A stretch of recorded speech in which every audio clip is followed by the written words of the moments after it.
우리가 요즘 계속해서 요셉의 이야기를 묵상하고 있습니다. 요셉의 이야기는 참 묵상할 부분이 많은 내용입니다. 오늘도 은혜의 시간 되시기를 예수님의 이름으로 축원드립니다. 요셉에게 별명이 있다면 꿈꾸는 자입니다. 꿈꾸는 요셉. 꿈꾸는 자가 오는도다 하는 강준민 목사님의 설교집도 있죠. 요셉이 꿈을 꾸기는 했지만 그 꿈이 우리가 흔히 말하는 비전과는 다릅니다. 비전이 아닙니다. 그가 꿈을 꾸고 싶다고 해서 꿈을 꾼 것도 아니고 꿈을 이루기 위해서 노력한 적도 없었습니다. 전혀 노력을 안 했죠. 그런데 요셉이 한번 꿈을 꾸자 그 꿈이 요셉을 몰아가기 시작합니다. 요셉의 의지와 전혀 상관없이 꿈이 요셉을 몰아가기 시작했습니다. 그 꿈이 발단이 되어 형들의 미움을 받았고 종으로 팔리게 되었습니다. 또 그곳에서도 누명을 쓰고 옥에까지 갇히는 신세가 되었습니다. 여기까지 와서는 이제 막다른 골목입니다. 더 이상 요셉이 자기 노력으로 어떻게 무엇을 해볼 수도 없고 이제 더 이상 더 나쁜 일이 일어날 수 있을 것 같지도 않은 상황입니다. 이 상황까지 오자 하나님은 또 다른 준비를 하셨습니다. 그것이 바로의 두 신하들이었습니다. 이번에는 그들에게 꿈을 주셨습니다. 요셉에게 주신 것이 아니라 바로의 신하들에게 꿈을 주셨고 요셉에게는 그 해석을 주셨습니다. 요셉도 꿈을 꾸기는 했지만 요셉은 또 꿈을 해석을 잘 하는 사람으로 유명합니다. 오늘 본문은 그렇게 두 신하의 꿈을 해석해 주는 내용입니다. 두 신하의 꿈을 통하여 하나님께서는 요셉을 어떻게 인도하고 계실까요? 요셉은 또 어떻게 반응했을까요? 우리가 본문을 통해서 요셉을 통해서 배울 수 있는 점들을 살펴보고자 합니다. 요셉은 첫 번째로 매우 성실한 사람이라는 것입니다. 그 두 신하는 같은 날 서로 다른 꿈을 꾸었습니다. 이것은 하나님의 작업이었습니다. 하나님께서 미리 될 일을 그 신하들에게 보여주신 것이었습니다. 관원장들에게는 꿈을 주셨고 요셉에게는 해석을 주셨습니다. 이 둘이 만나야 뭔가가 이루어지는 것이죠. 하나님께서는 이렇게 요셉을 치밀하게 세밀하게 인도하고 계셨습니다. 요셉을 한 걸음 한 걸음 인도하고 계시는 것입니다. 하나님께서 역사하신다 하실 때 우리는 흔히 착각하는 것이 뭔가 대단한 일이 일어나야 하나님께서 능력을 베푸시고 하나님께서 일하신 것이라고 생각하기 쉽습니다. 홍해가 갈라지고 하늘에서 불이 떨어지고 그래야만 하나님께서 일하시는 것이 아니라는 것입니다. 하나님께서 위대한 일들을 이루시더라도 때로는 아주 작은 일들을 통해서 세밀하게 인도하실 때가 있습니다. 요셉이 감옥 안에서 막 기도하고 찬양을 했더니 지진이 나고 감옥문이 열리고 바울처럼 그런 놀라운 일들이 일어나야 그래야 하나님이 역사하시는 것이 아니라는 것입니다. 하나님께서는 아주 작은 일 그리고 세밀한 일을 통해서도 하나님의 놀라운 위대하신 일들을 이루실 수 있다는 것입니다. 꿈을 해석하는 것은 그렇게 기적적인 일 같지는 않아 보입니다. 사실 꿈을 해석하는 것은 어떻게 보면 누구나 할 수 있는 일이죠. 안 맞아서 그렇지. 코에 걸면 코걸이, 귀에 걸면 귀걸이 누구나 사실은 할 수가 있는 일입니다. 게다가 신하들이 꿈을 꾸건 말건 그거는 요셉과 아무런 상관도 없는 일입니다. 그런데 요셉은 신하들의 꿈을 해석해 줍니다. 왜 그랬을까요? 첫 번째는 보디발의 명령이 있었기 때문입니다. 창세기 40장 4절에 보면 친위대장이 요셉에게 그들을 수종들게 하매 요셉이 그들을 섬겼다고 이야기합니다. 보디발은 왕의 두 신하가 옥에 갇히자 요셉으로 하여금 그들을 수종들게 합니다.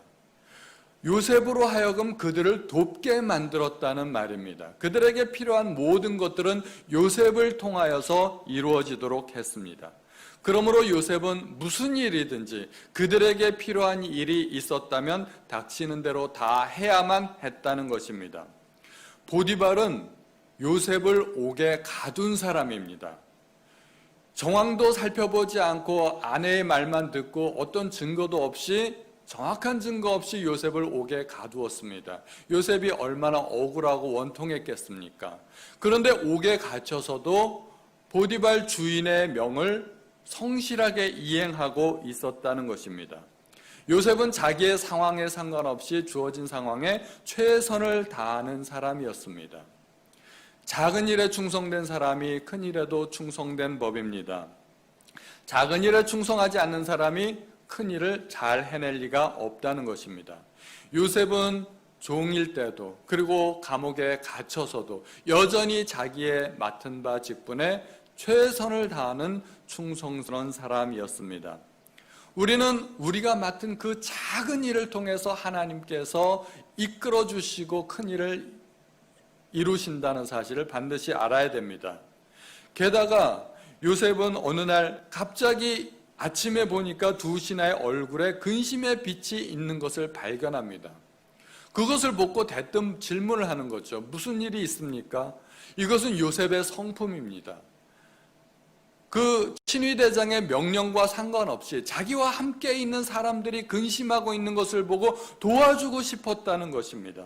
요셉은 본성이 남을 돕는 사람이었다는 것입니다. 왕의 두 신하가 근심하는 것을 보고 그냥 지나칠 수 없었다는 것입니다. 지금 요셉의 상황이 어떻습니까? 자기도 옥에 갇혔습니다. 자기 코가 석자인데도 불구하고, 그럼에도 불구하고 남들을 도와주고 싶은 마음이 있었다는 것입니다. 그런 마음이 있었기 때문에 왕의 두 신하를 도와주었고, 그것이 또 계기가 되어서 요셉의 인생을 이끌어가는 하나님의 섭리로 작용하게 되는 것입니다. 그러므로 우리는 선한 일을 베풀면 반드시 복을 받는다고 믿어야 됩니다. 여기에도 믿음이 필요합니다. 아무리 좋은 일을 해도 돌아오는 것이 없다고 생각을 하면 선한 일을 할 리가 없는 것입니다. 우리는 범사에 믿음을 가져야 됩니다. 하나님이 약속하신 것, 하나님의 말씀하신 것은 반드시 이루어진다고 믿어야 됩니다. 이렇게 하나님은 옥에 갇힌 요셉을 어떤 상황에서도 최선을 다하는 성실한 사람으로 이끌어 주시고 계십니다. 요셉이 그러한 사람이 되었을 때 하나님의 인도를 받을 수 있었고, 나중에 큰 일도 이루게 되는 것입니다. 요셉은 성실할 뿐만이 아니라 늘 하나님과 동행하는 사람이었습니다. 요셉과 함께 옥에 갇힌 두 신하는 꿈을 꾸고는 근심하게 됩니다. 분명히 뭔가 의미가 있는 꿈인데, 뭔가 몽조가 있기는 한데 알 수가 없는 것입니다. 그래서 근심합니다. 요셉이 무슨 일인지를 물어보았습니다. 두 신하는 그것이 꿈 때문이라고 이야기했습니다. 그러자 요셉이 다짜고짜 하는 말이 있습니다. 해석은 하나님께 있지 아니하니까. 이 말을 가만히 생각해 보면 이 말은 정상적인 말이 아닌 것 같아요. 제가 제 입장에서 한번 생각을 해봤습니다. 두 사람이 근심을 하고 있는데 왜 그렇게 근심하십니까? 물어봤을 때 두 신하가 말을 합니다. 우리가 꿈을 꾸었는데 무슨 꿈인지 모르겠다. 그러면 상식적으로 뭐라고 얘기를 해야 될까요? 도대체 무슨 꿈이길래요? 꿈이 궁금하지 않습니까? 상식적으로 가장 먼저 나오는 질문은 무슨 꿈인데요? 그걸 물어봤어야 되는데 요셉은 그걸 묻기 전에 해석은 하나님께 있지 아니하니까 하나님을 먼저 이야기했다는 것입니다. 요셉의 언행이 늘 그렇습니다. 어떤 상황에서든지 늘 하나님을 먼저 이야기합니다. 나중에 바로도 꿈을 꾸죠. 바로도 꿈을 꾸고 나서 요셉을 불러드립니다. 그리고 요셉에게 이야기합니다. 네가 그렇게 꿈을 해석을 잘한다며? 그랬을 때 요셉이 딱 하는 말이 있습니다. 요셉이 바로에게 대답하여 이르되 내가 아니라 하나님께서 바로에게 편안한 대답을 하시리이다. 41장 16절 말씀입니다. 요셉은 무슨 일을 하든지 늘 하나님께 영광을 돌렸습니다. 요셉이 무슨 말을 하건 하나님을 염두에 두었다는 것입니다. 요셉은 머릿속에 하나님으로 꽉 찬 사람입니다. 그러니까 무슨 말을 하든지 행동을 하든지 항상 하나님을 의식했습니다. 그래서 보디발의 아내가 유혹을 할 때도 대뜸 하는 말이 어찌 이 큰 악을 행하여 하나님께 득죄하리이까? 요셉의 머릿속에서는 하나님이 가득 차 있는 거예요. 나중에 형들에게 자기의 정체를 밝히면서 이렇게 이야기합니다. 당신들이 나를 이곳에 팔았으므로 근심하지 마소서, 한탄하지 마소서. 하나님이 생명을 구원하시려고 나를 당신들 앞서 보내었나이다. 요셉은 늘 하나님을 의식하는 사람이었습니다. 요셉은 말끝마다 하나님에 대해서 말을 했기 때문에 나중에 보디발도 하나님께서 요셉과 함께 하신다는 것을 알았습니다. 39장 3절에 그의 주인이 여호와께서 그와 함께 하심을 보며 또 여호와께서 그의 범사에 형통하게 하심을 보았더라. 보디발이 원래 신앙이 있는 사람인가요? 하나님을 아는 사람인가요? 보디발은 하나님을 전혀 알지 못하는 사람입니다. 그런데 요셉이 하는 일을 통해서 하나님께서 복 주셨다는 사실을 어떻게 알았을까요? 이 보디발은 도대체 하나님에 관해서 어떻게 알았을까요? 요셉을 통해서 알았을 것입니다. 왜냐하면 요셉은 말할 때마다 늘 하나님을 이야기했기 때문입니다. 그래서 요셉이 무슨 일을 할 때마다 잘하면 주인이 칭찬했겠죠. 칭찬할 때마다 요셉은 늘 하나님 이야기를 했을 것입니다. 그래서 보디발은 나중에 알게 됩니다. 아, 이 사람은 하나님께서 지혜를 주시고 하나님께서 능력을 주시는 사람이구나. 나는 하나님을 알지 못하지만 하나님께서 과연 이 사람과 함께 하시고 하나님께서 요셉을 통하여 나에게 복을 주시는구나 하는 것을 알았다는 것입니다. 요셉이 어떠한 형편에 처하든지 하나님은 요셉과 함께 하셨습니다. 요셉이 종으로 팔렸을 때도 함께 하셨고 요셉이 옥에 갇혔을 때도 하나님은 요셉과 함께 하셨습니다. 그런데 더 중요한 게 있습니다. 하나님이 요셉과 함께 하는 것도 중요하지만 나는 과연 나와 함께 하시는 하나님을 의식하고 있는가 하는 것입니다. 얼마나 의식하고 있는가 하는 것입니다. 하나님은 요셉과 함께 하셨고 요셉은 말끝마다 함께 하시는 하나님을 드러내고 찬양했다는 것입니다. 이것이 하나님과 동행하는 요셉입니다. 그리고 신앙의 능력입니다. 동행한다는 것은 늘 교제하고 소통하는 것을 의미합니다. 단순히 같이 있다고 동행하는 게 아닙니다. 예를 들어서 제가 버스 타고 여기서 광역버스를 타고 서울까지 간다고 해봅시다. 버스 안에 수십 명의 사람들이 저와 같이 있습니다. 그 사람들이 저와 동행하는 사람들일까요? 그렇지 않습니다. 목적지가 송도고 출발지가 송도고 목적지가 서울이라는 그것만 같을 뿐이지 나와 같이 있을 뿐이지 나와 동행하는 사람이라고 말할 수 없다는 겁니다. 나와 동행하는 사람, 예를 들어서 제가 아내와 함께 간다고 하면 아내만 저와 동행하는 사람입니다. 동행한다는 의미는 같이 있는다는 그런 말이 아니라 늘 교제하고 소통한다는 그런 의미가 있는 것입니다. 하나님과 동행한다는 것은 하나님과 지속적인 교제가 있다는 것입니다. 늘 하나님을 의식한다는 것입니다. 그래서 요셉은 무슨 중요한 말을 할 때는 항상 하나님을 의식했고 하나님에 대해서 이야기했습니다. 그래서 하나님께서 요셉을 인도하셨던 것입니다. 잠언서에도 말씀하고 있죠. 너는 범사의 그를 인정하라. 그리하면 내 길을 지도하시리라. 요셉은 범사의 하나님을 인정했습니다. 그랬더니 정말 하나님께서 요셉의 길을 지도해 주셨던 것입니다. 어떤 사람이 신앙이 좋은지 나쁜지 어떻게 알 수 있을까요? 사실은 잘 알 수 없습니다. 그거 굉장히 어려운 일입니다. 하지만 우리는 나름대로 기준이 있지 않습니까? 나름대로 어떤 자기의 기준을 가지고 저 사람은 신앙이 좋다 또는 신앙이 별로 없다 이런 평가를 하게 됩니다. 제가 가지고 있는 평가 중에 하나는 우리가 일상생활을 하면서 그 사람이 얼마나 하나님이라는 단어를 이야기하는가 하는 것입니다.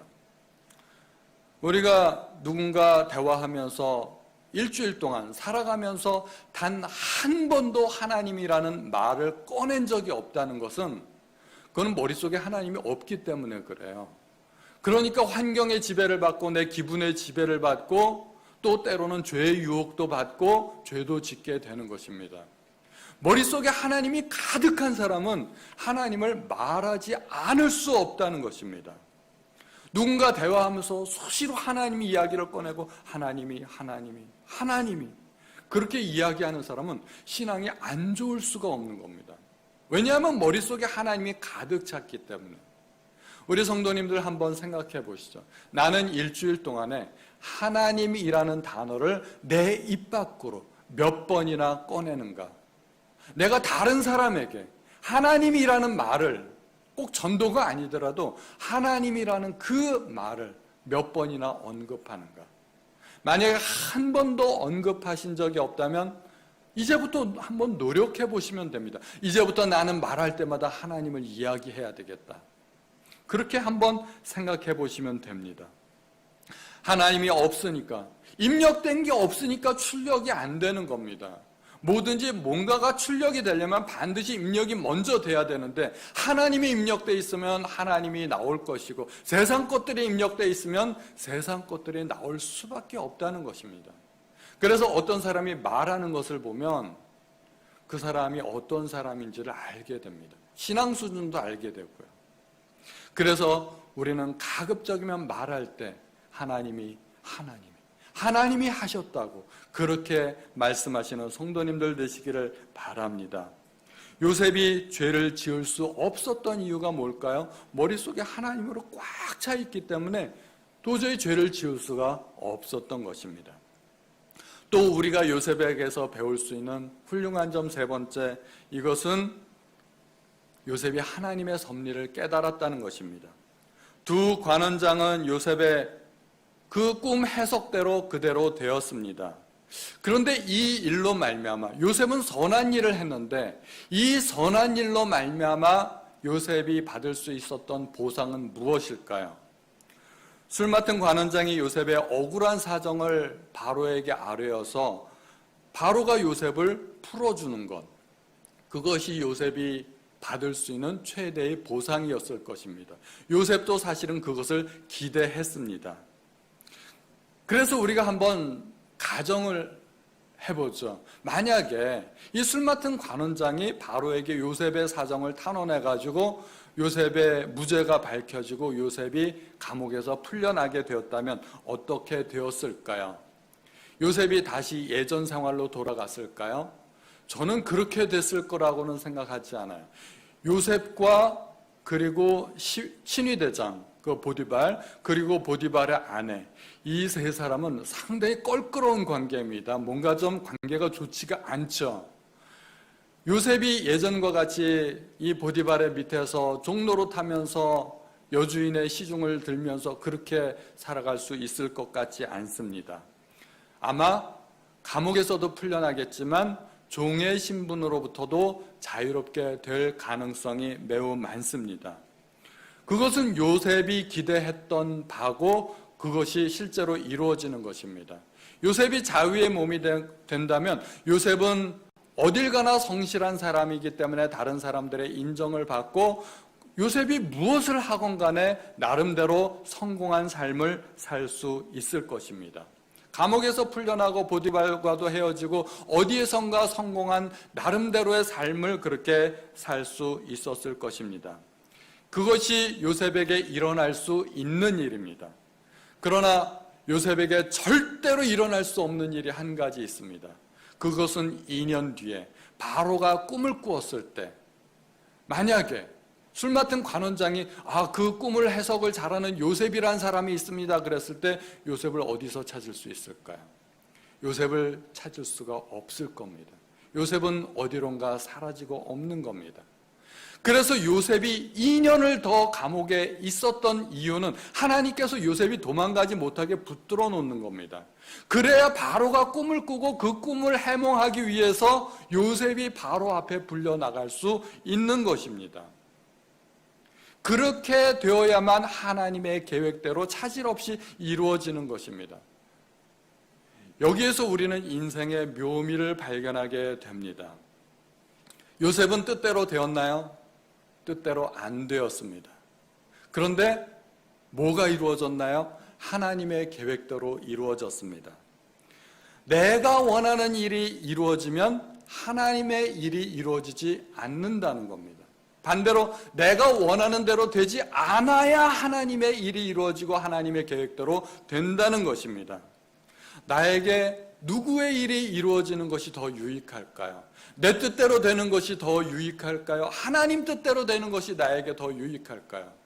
요셉의 이야기를 통해서 보면 요셉의 뜻대로 되는 것보다는 하나님의 뜻대로 되는 것이 요셉에게 훨씬 더 유익하다는 것입니다. 우리는 보통 내 생각대로 되기를 바라고 내 생각대로 되는 것이 나에게 최고의 일이라고 생각을 합니다. 그런데 그렇지 않습니다. 내 생각대로 되어서 나에게 유익한 것이라면 그것은 작은 겁니다. 그러나 내 인생이 내 뜻대로 안 되어도 하나님의 뜻대로 풀린다면 내가 상상할 수 없는 놀라운 일들이 나에게서 이루어진다는 것입니다. 그것이 요셉의 이야기가 우리에게 들려주는 것입니다. 그런데 여기서 조금 더 한번 우리가 깊이 생각해 볼까요? 그런데 기왕이면 술 맡은 관원장에 풀려나자마자 바로가 바로 꿈을 꾸고 요셉이 풀려난다면 더 좋지 않았을까 하는 생각이 듭니다. 분명히 바로에게 꿈을 주신 것은 하나님이십니다. 술 맡은 관원장이 요셉을 잊어버렸어도 괜찮습니다. 하나님께서 바로에게 그 꿈을 바로 주셨더라면 그러면 요셉도 그 즉시로 풀려나게 되고 하나님의 뜻도 이루어지고 꼭 먹고 알 먹고 둘 다 좋은 일 아닐까요? 하나님의 뜻도 이루어지고 요셉의 뜻도 이루어지고 왜 요셉은 2년 동안이나 감옥 안에서 허송세월을 해야만 했을까요? 왜 옥에서 그렇게 헛된 나날들을 보내야 했을까요? 그 2년은 요셉의 인생에 아무런 의미가 없는 마치 낭비였던 것 같은 그런 생각이 듭니다. 그런데 분명히 하나님은 기다리셨던 겁니다. 2년을 더 늦추셨습니다. 그 2년 동안에 무슨 일이 있었을까요? 분명히 무슨 일이 있었습니다. 하나님이 기다리신 이유가 있었다는 것입니다. 우리가 얼핏 보면 잘 모르지만 사실 요셉에게 굉장히 큰 변화가 일어납니다. 하나님이 어떠한 분이신지를 요셉이 깨닫게 된다는 것입니다. 요셉이 관원장들의 꿈을 해석해 줄 때 요셉이 한 말이 있습니다. 해석은 하나님께 있다는 것입니다. 오늘 우리가 본문 40장 8절에 보면 요셉이 그들에게 이르되 해석은 하나님께 있지 아니하니까 이렇게 이야기합니다. 요셉이 바라보는 하나님은 어떤 분이신가요? 꿈을 해석해 주시는 하나님. 그런데 바로의 꿈을 해석해 줄 때는 하나님에 대한 인식이 조금 바뀌어 있습니다.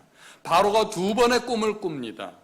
그 2번의 꿈을 꾸고는 바로에게 이렇게 이야기합니다. 41장 25절부터 보면 요셉이 바로에게 아뢰되 바로의 꿈은 하나라. 하나님이 그가 하실 일을 바로에게 보이심이니이다. 32절에도 바로께서 꿈을 2번 겹쳐 꾸신 것은 하나님이 이 일을 정하셨음이라 하나님이 속히 행하실 것이라고 말씀하고 있습니다.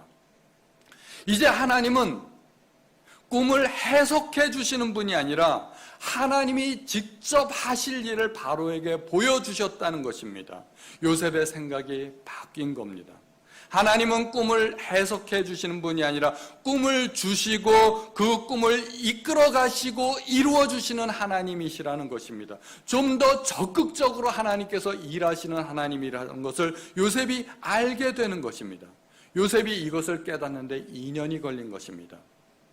요셉이 2년이나 더 옥에 갇혀 있어야만 했던 것은 하나님이 어떠한 분이신지를 깨달아야 했기 때문입니다. 만약에 요셉이 하나님의 섭리를 충분히 깨닫지 못했다면 아직 졸업할 때가 아닌 겁니다. 학점 이수를 다 해야만 졸업하는 거 아니겠습니까? 만약에 요셉이 하나님의 섭리를 깨닫는데 2년이 아니라 5년씩 걸렸다면 5년 후에야 바로가 꿈을 꾸었을 겁니다. 왜 그게 그렇게 중요할까요? 하나님이 꿈을 주시는 분이실 뿐만 아니라 그 꿈을 이끌어가고 그 꿈을 이루시는 하나님이라는 것을 왜 알아야만 했을까요? 단지 꿈을 해석하는 하나님, 그것만 가지고는 부족하다는 겁니다. 왜 그게 그렇게 중요했을까요? 그 중요성은 나중에 형들을 상봉할 때 나타나게 됩니다. 요셉은 자기가 종으로 팔리고 또 누명 쓰고 옥에 갇히고 나중에 애굽의 총리가 되는 이 모든 것이 하나님의 섭리 속에 있었다는 것을 깨닫게 되는 것입니다. 그래서 45장 8절에 아주 중요한 말을 합니다. 그런즉 나를 이리로 보낸 이는 당신들이 아니요 하나님이시라. 하나님이 나를 바로에게 아버지로 삼으시고 그 온 집의 주로 삼으시며 애굽 온 땅의 통치자로 삼으셨나이다. 내가 형들에게 팔려서 애굽에 온 게 아니라 나를 이곳에 보낸 그분이 바로 하나님이시라는 것을 요셉이 깨닫게 되는 겁니다. 그 꿈을 이루기 위해 하나님께서 역사하셨다는 것을 요셉이 깨닫게 되는 것입니다. 만약에 하나님이 꿈을 해석만 해주시는 분이시라면 형들은 나쁜 사람들입니다. 형들은 못된 사람들입니다. 그런데 요셉이 팔리고 옥에 갇히고 총리까지 된 것이 하나님께서 세밀하게 계획하신 것이라면 형들은 하나님의 뜻을 이루기 위해 하나님께서 사용한 사람들이라는 것입니다. 관점이 전혀 달라지는 것입니다. 그러면 형들에게 복수할 수 있을까요? 하나님이 사용한 사람들인데 형들에게 복수할 수 없을 것입니다. 요셉이 형들을 만나자마자 피비린내 나는 그런 복수를 시작했다면 이것은 하나님의 뜻이 아니라는 것입니다. 그러므로 요셉은 총리가 되기 전에, 형들을 만나기 전에 하나님이 어떠한 분이신지를 깨달아야만 했던 것입니다. 자기에게 꿈을 주시고 그 꿈을 주시기 위해 한 걸음 한 걸음 인도하신 분이 바로 하나님이었다는 것을 요셉이 알아야만 했던 것입니다. 그러므로 요셉이 일찍 풀려나지 못하고 2년 동안을 더 기다려야만 했던 것은 형들을 만나기 위한 준비 과정이었던 것입니다. 그렇게 요셉이 충분히 하나님의 섭리를 이해하고 모든 것들이 하나님의 뜻 안에 있다는 것을 이해하고 난 다음에 요셉은 감옥에서 풀려나게 되는 것입니다. 그것을 어떻게 알 수 있을까요? 요셉이 하나님의 섭리를 깨닫기 시작했을 때 바로가 꿈을 꾸고 요셉이 석방되는 것입니다. 이때 요셉은 이미 모든 것이 하나님의 섭리 속에 있었다고 믿게 됩니다. 이전에 요셉은 어떤 요셉일까요? 술 맡은 관원장의 꿈을 해석해 줄 때 이렇게 말했습니다. 14절에 당신이 잘 되시거든 나를 생각하고 내게 은혜를 베풀어서 내 사정을 바로에게 아뢰어 이 집에서 나를 건져 주소서. 나는 히브리 땅에서 끌려온 자여 여기서도 옥에 갇힐 일은 행하지 아니하였나이다. 다시 말하면 억울하다는 겁니다. 나는 억울하게 옥에 갇혔으니까 당신이 힘을 좀 써서 나를 이 억울한 사정에서 구해 주십시오 하고 탄원하는 겁니다. 그런데 바로 앞에서는 자기의 억울한 상황을 이야기하지 않습니다. 자기가 직접 얘기해도 되지 않습니까? 술 맡은 관원장보다 훨씬 더 지위가 있고 권세가 있고 능력 있는 사람이 바로입니다. 바로는 자기의 힘으로 얼마든지 요셉을 풀어줄 수 있습니다. 술 맡은 관원장에게도 자기의 억울한 사정을 하소연했다면 바로 앞에서도 얼마든지 하소연할 수 있었습니다. 그런데 바로 앞에서는 자기의 억울함을 하소연하지 않습니다. 왜 그랬을까요? 모든 것이 하나님의 섭리라는 것을 깨달았기 때문입니다. 자기가 감옥에 갇힌 것도 다 이해할 수는 없지만 하나님의 뜻 가운데 있었다는 것을 알게 된 것입니다. 그렇다면 감옥에서 꺼내달라고 말을 할 수 있을까요? 내가 감옥에 있는 것이 하나님의 뜻이라면 나를 감옥에서 꺼내달라고 요청할 수 없다는 겁니다. 바로에게 억울하다고 말할 수 없는 것이 그것도 하나님의 뜻이라고 생각하고 믿었기 때문입니다. 우리가 신앙생활을 하다 보면 여러 가지 어려운 상황들을 만나게 됩니다. 내 힘으로 안 되는 것들은 우리 성도님들은 서로 기도 제목을 나누고 중보 기도해 달라고 기도 부탁합니다. 저도 목회를 하다 보니까 성도님들이 기도 부탁할 때가 종종 있습니다. 중요한 일을 앞두고도 기도 부탁하지만 특히 고난 중에 계실 때 성도님들이 저에게 기도 부탁을 많이 합니다. 어디 중요한 수술을 앞두고 있다거나 그러면은 기도 부탁을 하죠. 제가 기도 부탁을 받으면 당연히 목사로서 성도님들을 위해서 최선을 다해서 제가 할 수 있는 한 열심히 기도합니다. 하나님께서 그 고난을 보시고 그 고난으로부터 구해달라고, 모든 문제들을 해결해달라고 하나님 앞에 간절히 기도합니다. 그런데 제가 또 한 가지 생각이 드는 게 있어요. 만약에 그 고난이 하나님의 뜻이라면 나는 어떻게 해야 될까? 제가 만약에 그 고난을 없애달라고 하나님 앞에 기도하면 하나님의 뜻을 거역하는 기도가 되지 않겠습니까? 제가 제 인생을 돌이켜보면 저에게도 고난이 있을 때가 있었습니다. 그리고 하나님께서 그 고난을 없애주실 때가 있었습니다. 제가 고난 속에 있었을 때 만약에 하나님께서 이 고난만 사라지게 해주신다면 내가 앞으로는 정말 믿음 생활 잘하고 하나님을 더 잘 믿을 것 같이 그렇게 결단을 하고 하나님 앞에 서원도 하고 그렇게 하나님 앞에 기도를 합니다. 그런데 제가 저를 보니까 고난이 사라지고 나니까 사람이 화장실 들어갈 때 다르고 나올 때 다르다고 원상복귀되는 것을 제가 여러 차례 발견하게 됩니다. 고난이 사라지고 나니까 마음이 해이해지고 여전히 옛날 상태로 돌아가게 되는 것입니다. 그래서 고난이 사라지는 것보다 더 중요한 것이 있습니다. 고난의 의미를 깨닫는 것입니다. 하나님께서 왜 나에게 이 고난을 주셨을까? 고난을 통해 내가 변화되는 것입니다. 하나님에 대해 더 많은 것을 깨닫는 것입니다. 그것이 하나님께서 우리에게 고난을 주신 의미가 되는 것입니다. 고난의 수업을 이수하고 나면 그제서야 비로소 졸업할 때가 되는 것입니다. 요셉도 하나님의 섭리를 깨닫게 되었을 때 비로소 석방되는 것입니다. 그래서 저는 고난이 없어지는 것도 중요하지만 고난을 통해 하나님의 뜻이 더 많이 이루어지는 것이 중요하다고 생각하고 그 고난을 통해서 우리 성도님들이 하나님의 뜻대로 살아갈 수 있기를 그렇게 기도합니다. 하나님의 뜻이 이루어지기만 한다면 고난은 자연스럽게 사라질 것입니다. 굳이 기도 안 해도. 그리고 더 이상 문제되지 않을 것입니다. 고난이 더 이상 문제되지 않을 것입니다. 그러므로 우리는 어려운 상황을 만나면 하나님께서 원하시는 것이 무엇인지 빨리 깨달아야 됩니다. 내가 어떠한 사람이 되기를 원하시는지, 하나님이 어떠한 분이신지를 알아야 됩니다. 이 필수 과목을 이수하지 않으면 절대 졸업이 안 됩니다. 그래서 고난을 계속 겪는 그런 분들이 계세요. 빨리 졸업하셔야 됩니다. 전도서 7장 14절에 보면 형통한 날에는 기뻐하고 곤고한 날에는 생각하라 말씀하고 있습니다. 이 말씀을 한글 현대어 성경에서는 이렇게 번역을 했습니다. 성공할 때는 언제나 즐거워하여라. 역경이 올 때는 그 또한 하나님께서 주신다는 사실을 깨달아라. 고난의 때에는 우리가 어떻게 해야 될까요? 부르짖고 매달려야 됩니다.